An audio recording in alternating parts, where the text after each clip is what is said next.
মাছ ধরতে ধরতে হঠাৎ করে আমাদের জালে একটি বড় একটি মারমিট আটকা পড়েছে। মারমিটটি মৎস্যকন্যা নয়, মৎস্যপুত্র সবাই দেখতে পাচ্ছেন, কিন্তু মৎস্যপুত্রটি জাল থেকে বেরোর জন্য খুব তোলপাড় শুরু করেছি, কিন্তু আমরা তাকে বেরোতে দিচ্ছি না। আমরা তাকে ধরে বাজারে বিক্রি করে দেবো। আমাদের জায়গায় যে মৎস্যকুমারটি আটকা পড়েছিল সেই মৎস্যকুমারটিকে আমরা মাছ ধরার কাজে নিযুক্ত করে দিয়েছি। সে এখন দ্রুততার সাথে জাল টেনে মাছ ধরছে এবং আশা করি সে অনেক সফল হয়ে হবে, কারণ তার গায়ে অনেক শক্তি সেটা, যেহেতু মৎস্যকুমার পানির নিচে থাকে এবং সে মাছ ধরার কাজে অনেক দক্ষ। আপনারা সবাই দেখতে পাচ্ছেন। আসসালামু আলাইকুম এভরিওয়ান, কি খবর সবার? আশা করি সবাই অনেক ভালো আছেন। আলহামদুলিল্লাহ আমি অনেক ভালো আছি। আজ আবার চলে আসলাম নতুন একটি ভিডিও নিয়ে আপনাদের মাঝে।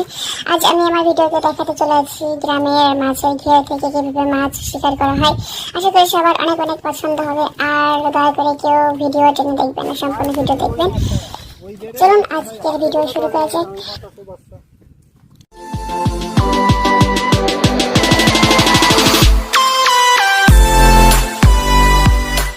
তো আপনারা সবাই দেখতে পাচ্ছেন মাছ ধরার কাজ অবশেষে শুরু হয়ে গিয়েছে। কেউ মাছ ধরছে এবং কেউ জাল ধরে টানছেন, কেউ পানিতে নেমে আছেন এবং কেউ জাল ছাড়িয়ে দিচ্ছেন। এভাবে করে আস্তে আস্তে মাছ ধরার কাজ সামনের দিকে এগিয়ে যাচ্ছে এবং দেখতে অনেক সুন্দর লাগছে। এবং একটি মাছ উপরে উঠে এসেছে এবং লাফালাফি করেছেন, তাকে ধরে পানিতে ফেলে দিলাম। আর ওই যে যারা ওই যে প্যাকেট করে না, ওকে কাছে হলো কালীবাবু, ওরা হাফ কেজি কালীবাবু দিয়েছে 750 টাকা বেচার পরে। আমাদের মাছ ধরতে ধরতে প্রায় দুপুর গড়িয়ে বিকাল নেমে আসছে, আর কিছুক্ষণের মধ্যে সন্ধ্যা নেমে আসছে, যার কারণে সবাই খুব দ্রুততার সাথে মাছ ধরার কাজে ব্যস্ত হয়ে পড়েছে। কেউ উপরে দাঁড়িয়ে আছে, কেউ আবার পানিতে নেমে হাবুডুবু খাচ্ছে মাছ ধরার জন্য। কিন্তু মাছ তো অনেক চালাক, তাই না? মাছ তো সহজ ধরা দেবে না, এই জন্য অনেক কষ্ট এবং পরিশ্রম করার পর আস্তে আস্তে মাছ জালে আটকা পড়বে। কিন্তু মাছগুলো অনেক দুষ্ট, যার কারণে মাছগুলো জালে আটকা পড়ছে না। এই কারণে সবাই অনেক বিরক্ত এবং অনেক নার্ভাস ফিল করছে। আপনারা সবাই দেখতে পাচ্ছেন আমার কাছে একটি ব্যাগ। এই ব্যাগের মাধ্যমে আমি আজ অনেক পুঁটি মাছ কালেক্ট করছি। পুঁটি মাছ খেতে ভেজে খেতে অনেক মজা, আপনারা সবাই জানেন।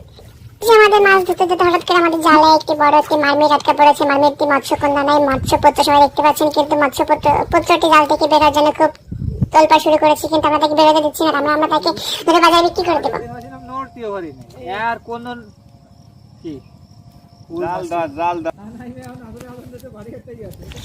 হয়তো সবাই কিছুক্ষণ আগে দেখেছেন আমাদের জালে একটা মারমিট আটকা পড়েছে বা মৎস্যকুমার আটকা পড়েছে, যেটিকে আমরা ধরে ফেলেছি এবং আজ মৎস্যকুমারটিকে আমরা বাজারে বিক্রি করবো এবং আমরা সবাই অনেক টাকার মালিক হয়ে যাব।